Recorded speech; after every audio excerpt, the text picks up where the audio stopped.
Welcome to Knuckle Sandwich. This is me, and this is You missed Alex. out. Yeah. This is Alex, and we're here to talk about what was the name of it? Amanda Lemos and Marina Rodriguez, and that's going to be a really big fight. But before we get to that, we're going to start with the prelims like we normally do. All right. Well, welcome, Nando. Good to be with you again.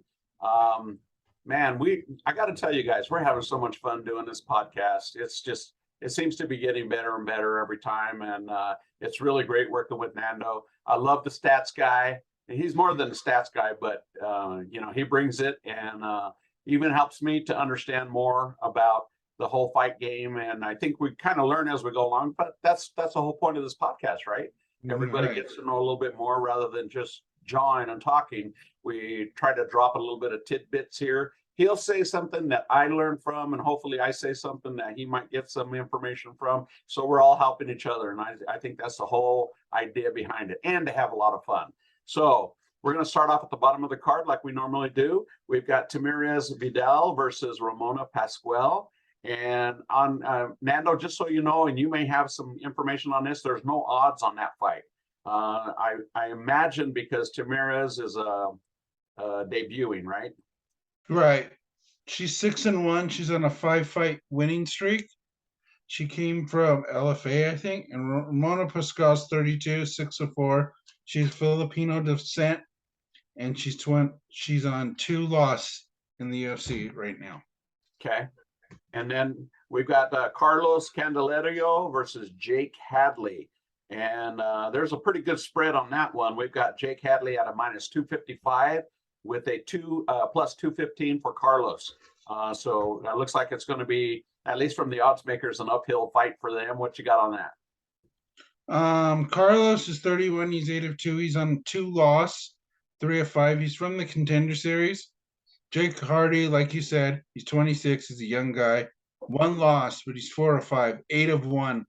So, yeah, I think his last fight was a loss, but I think he's going to try to get back on the bike, like they say, and get a big win. And he's a tough dude, too. I've seen him fight. He's a good fighter. I like him. And then next up, we've got Ludwig Shalonian versus Johnny Munoz. And Johnny Munoz is a -250, 225. What do you got on that? Anything? Johnny Munoz is 3-5. His last is a loss. He's 11-2. Ludwig is 9-2, 4-5, and his last fight is a loss. So they're both coming off of a loss. So they both want to make a splash. They want to get in there and they want to win. You know, they want to start getting higher on that card. Yep, and I'm seeing a lot of people. The fights, it seems lately, dude. I want to talk about, if we have time at the end of the podcast, Nando. I want to talk about last card because there's a couple of good fights on that that I want to touch base on. But next up, we have Polyana Viana versus Jin Yun Fry, and Polyana is at a -125 to a +105 for Fry. And the reason why I'm particularly interested in this fight, because I had the opportunity, Nando, and I'm sure you're aware of this, of interviewing Jin Yun Fry for the podcast early in the Knuckle Sandwich days a couple of years ago. And it was a fun interview. I interviewed her and her husband, who is also her head coach.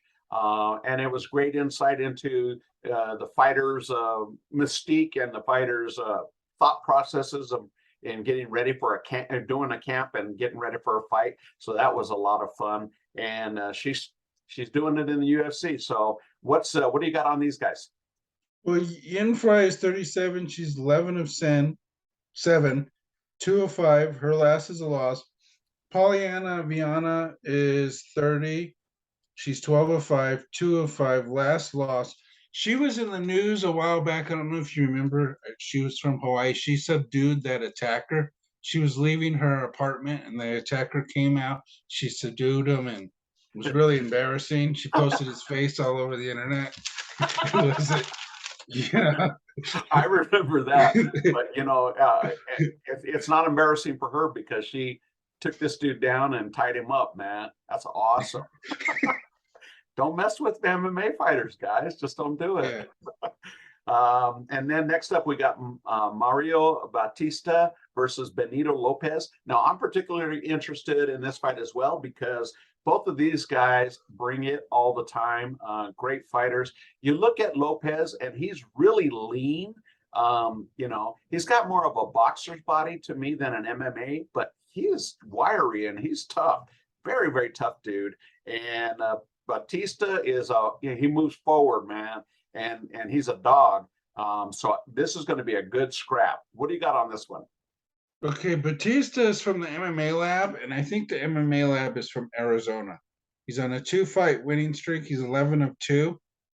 Benito Lopez is 28. He's 10 of 1, 4 of 5. He's on a 1-fight win streak. So he had a loss. He came back to win. So I mean, like you said, he's a wiry guy.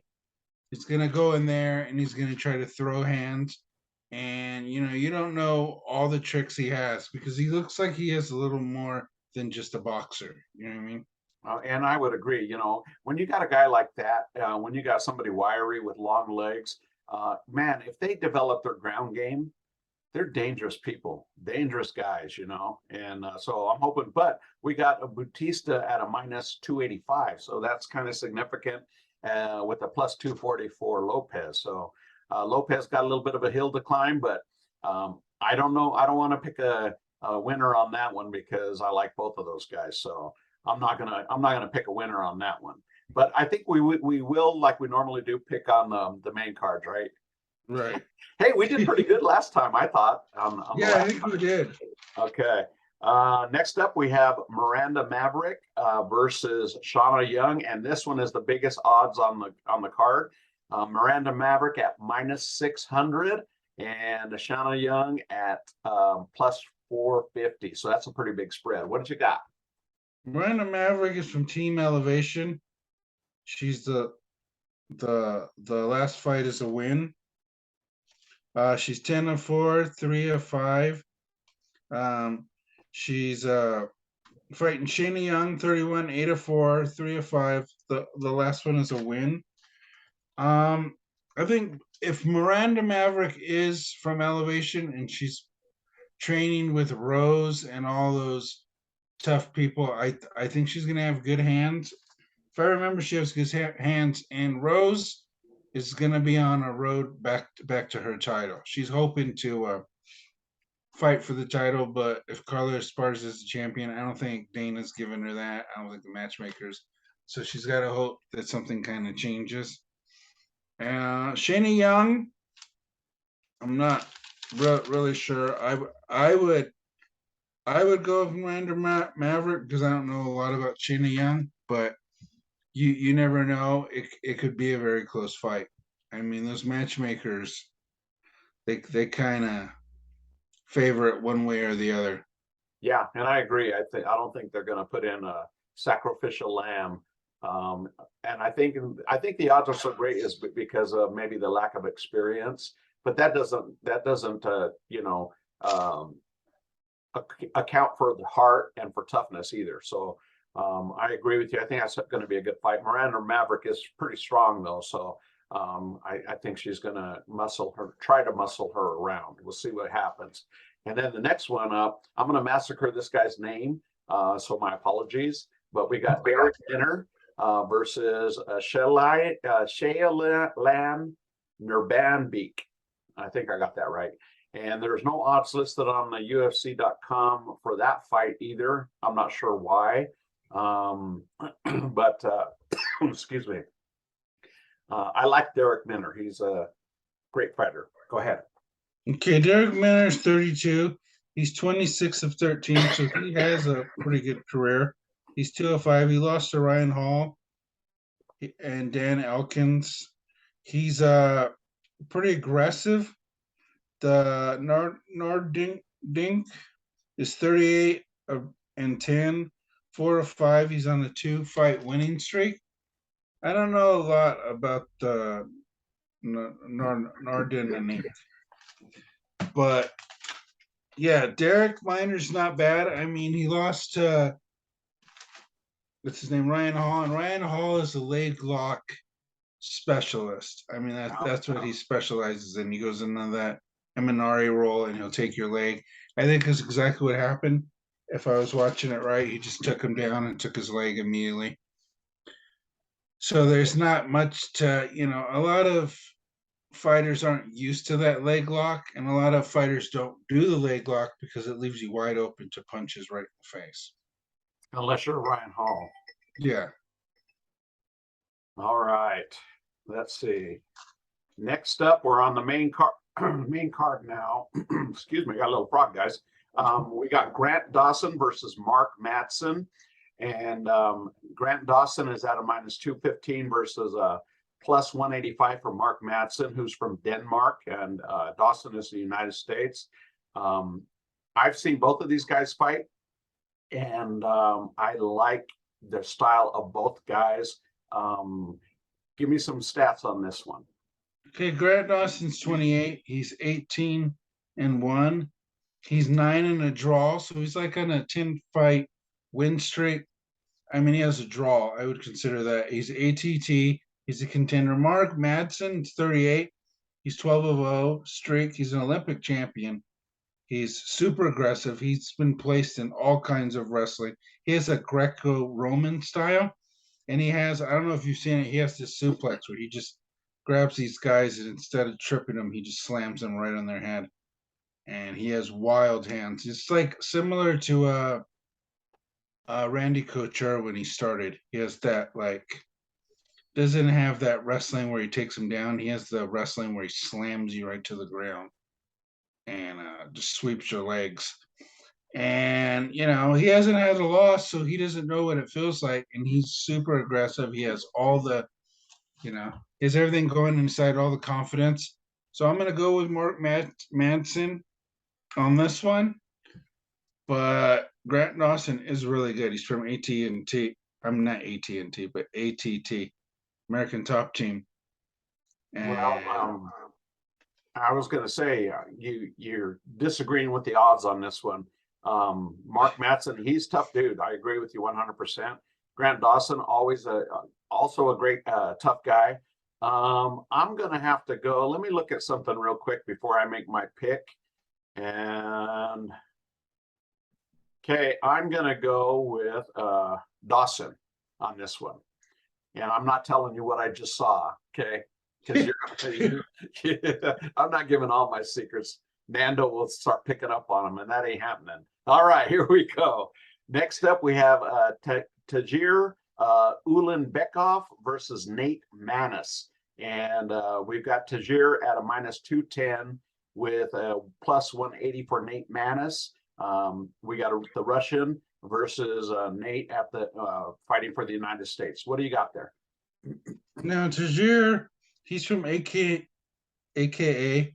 He's 13-2. Last loss was to Tim Elliott. He's 4-5. He's the Sambo champion. I like his hands. He's under Khabib's. Khabib is like the leader of that team now, the Dagestanian team from AKA. Nate Madness is 31. He's 14-2, 4-5. His last loss was to Omar Nurmagomedov, with great hands and good defense. So they've already had a look at him from AKA. That's Khabib's little cousin, I think, right? Yep. So I mean, they've seen the formula to beat him, but I think Omar's a lot better than Tajir. Tajir's a little hesitant when he gets in there, but I still think that Tajir gets it done. I'm going to go with the same pick on that one. I like Tajir. Mattis is pretty good at scrambles, and I don't know who's better at striking, to be honest with you. I think they're comparable, but I think the ground game is Tajir's to take. And so I'm going to go with the slight edge for Tajir on that one. But I think it's going to be a great fight because Manis brings it too. He's not afraid to scrap. Okay, next up, we have an old veteran from the UFC days, Chase Sherman versus John Parisian. And we've got a minus 130 for Chase and a plus 110 for Josh. Let's see. What do you got on this one, Nando? Okay, Chase Sherman's 32. He's 16-10. He has 405. He's Sanford MMA now. His last win was over Jared Vandenera. He has a stiff style, and so does John Parison. They're 33. They're 15-5. 3 of 5 contender series, long stance, big guy. He has this spinning back kick to the stomach that's pretty good. But they're both kind of like load up. I was watching both of the videos and trying to like break it down, and they both kind of load up. They're not going to use all their energy. They're going to try to get big shots, and they know that a lot of people get them into deep water, so they're not like going to go out there and be super aggressive in the beginning. I think they're going to pick their shots, and I think it's going to be more of like a boxing stand-up style for this fight. So I'm probably going to go with the experience of Chase Sherman. Okay. And I like your analysis on that one. I think it's going to go exactly that way. I am also going to go with Chase. And the reason why I think I'm going to give the edge to Chase simply because I think his cardio is better. I think if it goes 3 rounds, he's going to have more energy in that 3rd round. All right, let's move on up. Now we got Neil Magny, number 13 versus number 14, Daniel Rodriguez. Neil Magny's coming in at minus 115, and Daniel Rodriguez is coming in at minus 105. So that's basically a toss-up as far as the betting line goes. I know that Rodriguez has been out for a little bit because of a staph infection. He was watched his interview, and that was one of the things that's kept him out for a minute. But he's a heck of a exciting fighter, and I'm going to make my pick before Nando because I don't want to hear his stats because I don't want him changing my mind. So based on and they're neck and neck as far as position in the top 15. I am going to go. I love Neil Magny, but I got to go with my boy Rodriguez. His striking is better. I think if he can keep it on the feet, he's good. He's poised for a knockout or a TKO. So I'm going to choose Daniel Rodriguez on this one. Okay, so I'm going to hit you with the stats right now. They're 13-14, so they're right next to each other stat-wise. Neil Magny's 35. He's 26-9. He's 3 of the last 5. His last loss was Shawat Rachmanov. He has wins over Max Griffin, Geoff Neal. He's an elevation fight team. He's a great wrestler. He likes to get that full guard and just in the fight. Daniel Rodriguez is 35. He's 17-2, 4 of 5. He's on a 4-fight winning streak, but some people believe that he lost to the Leech. So he has a win over Mike Perry. Good punches, wild stance. His kicks are kind of lazy, but I think exactly what you said, but I think that Neil Magny is going to take him to the ground. I don't see a lot of defense from Daniel Rodriguez. I mean, he does have defense, but Neil Magny has great takedowns, and he has great control in the ground. So I'm going to go Neil Magny, but so we're split on this one. Okay. One other aspect that I think why I chose Rodriguez too, I think he's a stronger man. If you get taken down easily, that's neither here nor there. But I think if he can defend, that, a couple of times, his punches are going to start to add up and start to hurt Magny. All right, now we come to the main fight of the card, and that is number 3 Marina Rodriguez versus number 7 Amanda Lemos. Now, Amanda, if you remember, Nando, she did that stand-in guillotine. Remember that? Mm-hmm. Choked her opponent out standing up. I mean, and the front, she wasn't even on the back. She was on the front and choked her out. And so she's getting some notoriety from that because that's, very, very rare when you're standing. And, when you're doing a front choke and you got the head down, that's one thing. And there's plenty of those to go around. but when you're standing up like this and you're choking her out in the front, come on, man. That's crazy. And we got the odds for Marina Rodriguez at -210 and +180 for Lemos. What you got? Okay, this is a very tough fight to pick, but I'm going to tell you the stats. Marina Rodriguez is 35. She's 16-1. She's 4-5. She has a 4-fight winning streak. She beat Jan, which Jan just beat Mackenzie Dern. So she beat Jan, Mackenzie Dern, Michelle Watterson, Amanda Rivas. She lost to the champion Carlos Esparza. She has a great Muay Thai plum. She controls the pace in these fights. She has great pressure. She likes to get them against the cage and work. She has a long style. She has very much a Joanna style, where like her kickboxing. Amanda Lemos is tall. She's 35, 12-2, 4-5. She has a win over Michelle Watterson. She has a loss to Jessica Andrade, win over Jessica Hill. She has mean punches, great chokes, she relaxes with her punches. She controls the distance. She goes in and out.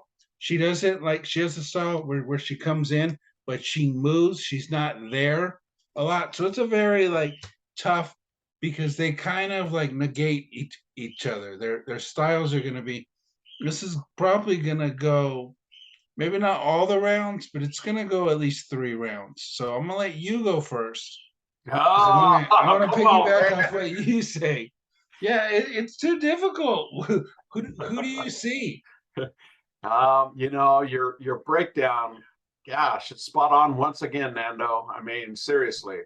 But I'm going to go with Rodriguez on this one, not just because she's the odds-on favorite, but she's tough everywhere you go, and she's not afraid to go to the ground. That's not her forte. She's more wants to knock you out. But I think she's gonna keep her distance. I think her movement is key to this fight. And I think once she starts to tag her with the jabs, and if she can poke enough of those jabs through, they're going to start to hurt. I'm not sure on the leg kicks on this one. I'm having a hard time seeing who's got the advantage there. But I'm going to go with Rodriguez on this one. Who do you got? Well, here's the thing. It's very difficult. I'm probably going to go Rodriguez also, because I just don't. I like Lemos' style. I think it's really good, but I just think that Rodriguez has better. She just has a better arsenal of things she can do in this fight. Yeah, I agree with you there. So we're agreed on that one. Yeah, and we seldom agree on the main event. All right, so we still have some time, and I want to talk about the main. Let's just talk about the main card of the last fight, Kattar versus Allen. And I want to just start from the bottom and do a recap real quick. So we have Dustin Jacoby versus Khalil Roundtree, and Khalil Roundtree got the nod on that one. What's your thought on that fight? Well, I told you Khalil Roundtree, and then you made fun of my hat, made fun of my team. But I thought Khalil Roundtree wasn't what I expected from Roundtree, but he did win. A W is a W. That's right. He fought good, but I think he could have mixed it up a little bit more. He's too in love with this Muay Thai right now, and he forgets that he's a wrestler and he could control the pressure and use his new found Muay Thai to work better if he can control the pressure, get them close, get them tired, and then work on those legs. But he did win. A win's a win.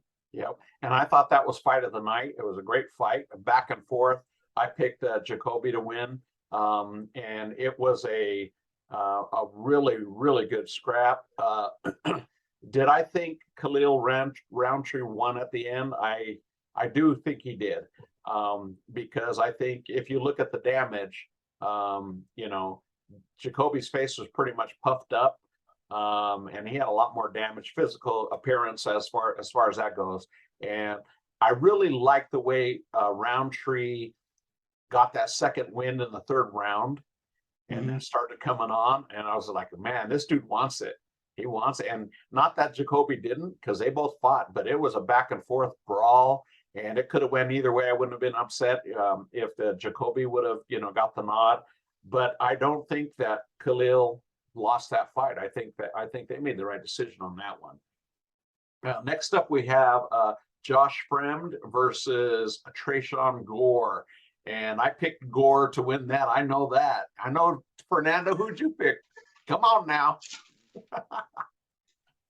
That was last week, Jacoby. I can't find my notes. I don't know what I am. Oh, no, we both picked Gore. Oh, you did? I picked Khalil, you picked Jacoby. We both picked Gore because I said this is his last attempt to stay into the UFC.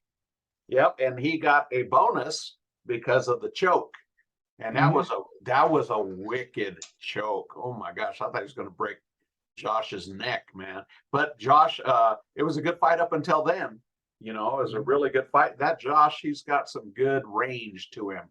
And he just got caught. And Gore did not let go, man. He did not let go. And that dude was out. He went, as we say, memes. Oh, I got a joke for you. Okay. Why did the Mexican chicken cross the road? I don't know. Because his mom said, "Ven pa' acá!" Oh my gosh. I can't believe it sometimes. I'm sorry, you guys. I had to do that. Next up, we got Waldo Cortez Acosta versus Jared Vandera. And we got Acosta who got the nod on that one, the decision. What's your thoughts on that fight? It was a good fight. We both picked Costa on that one. I think Costa won.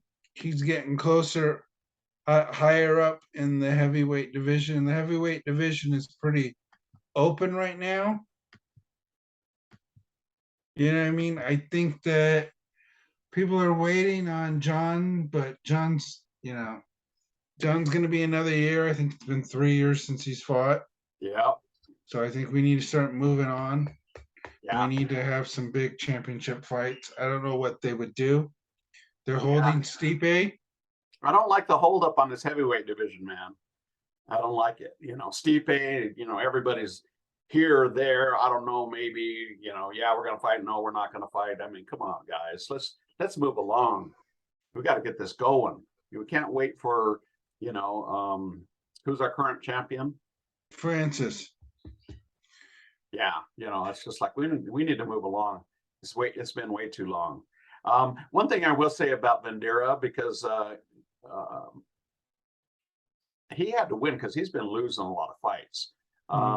But I think he's not going to get cut because he put up a heck of a fight. I mean, that was a good fight. He didn't quit. He was there to win, and it showed in the fight because it was a decision.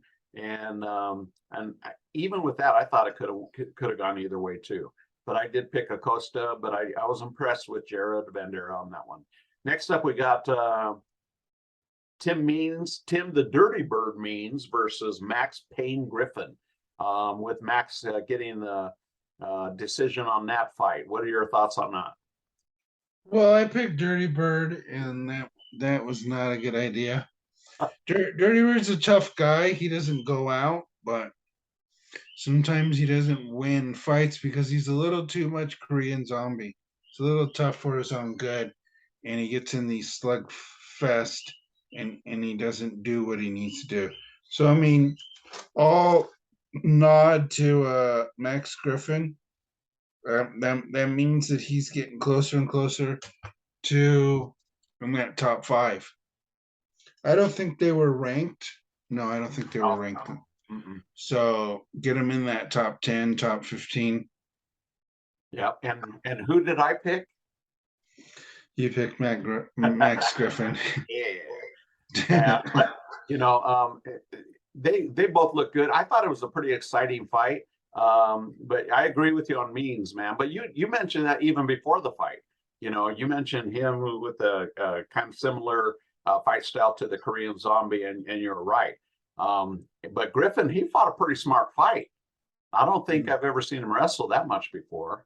That was pretty good. I liked it. Now we got the biggest letdown of the whole card, man. We got Kelvin Cater versus Arnold Allen, and Allen won by TKO. And your thoughts on that fight? I don't know. I think we need to look into the maybe they're overtraining. A lot of these, like it's a lot of shoulders, it's a lot of ACL and MCL in a lot of these fights, which this is probably the most I've seen in a year on a main event. You know what I mean? You don't see it as much. I think they're gonna have to work on the way they're training, or because I don't remember him having any problems with his leg before. He had a little bit of problems with the Max Holloway fight, but that was just a surprise to me. Do you think Max Holloway snatched his soul? I think he gave him that curse. He's never the same. It's possible. He took a beating. Took a beating. Yeah. So Arnold Allen's probably going to be at the end of this week at 5. Volkanovski's going for the title, so that puts him in there with Emmett, Yair Rodriguez. Ooh, those are some good fights right there. I like Emmett, man. Arnold and Emmett, that's a good fight right there. That's a good fight. Well, Arnold, he was, they didn't fight for very long, but he was already winning that fight, in my opinion. He looked better. He looked a lot stronger. I love Cater. He's a gamer, and I felt bad for the knee, but he should not have come back in, to the next round, because that knee was already jacked, and you just don't know what kind of additional damage you're doing to something that's already, maybe his ACL popped or whatever. But he, to go back in there, if I was the coach, I would have called it, because he needs to live to fight another day. And and the same with TJ Dillashaw. He should have not answered the bell, because his shoulder was already jacked. And you just think, if they compound the injury even more, is it worth it? Is it worth it to say, I'm tough and I'm going to go out there and, and it makes you stay out of a fight game for a year to rehab. You're losing money. You're losing money, because if you fight 2 or 3 times a year, that's a lot of money you're not making. And so I would rethink that. If there's something serious, I just the coaches I think they need to reevaluate that. Not, even if somebody has a busted finger, or somebody has a busted hand, that's different. But when you've got knee injuries or shoulder injuries where you can't literally do anything, why? Why, if there's something that's really gonna make it where you can't win, why take that opportunity to be out even longer? Because I think that's probably it for TJ. Cater still has a while, but I mean, TJ's been out for 3 years. He had that injury with his leg. Now he has injury with his shoulder, and I think he just pushes it too hard. And I don't know that he gets a title fight ever again. You know what I mean? And there's fights in that weight class he probably could have got. He could have fought Dominic Cruz. He could have fought some of those people and got himself back to a title fight. But now Dominic will probably be gone by then. Well, he's going to be out a minimum of a year, and he's getting up there in age too. He'll be 36, 37 by the time he comes back. But I think I don't think he comes back, to be honest with you. I don't think he comes back. I think he caught a lot of ridicule, even from Dana White. He's saying he should have told me if he was that badly injured. Fighters come in injured all the time. They're not going to say anything. and most of the time it doesn't end up, costing him a fight per se.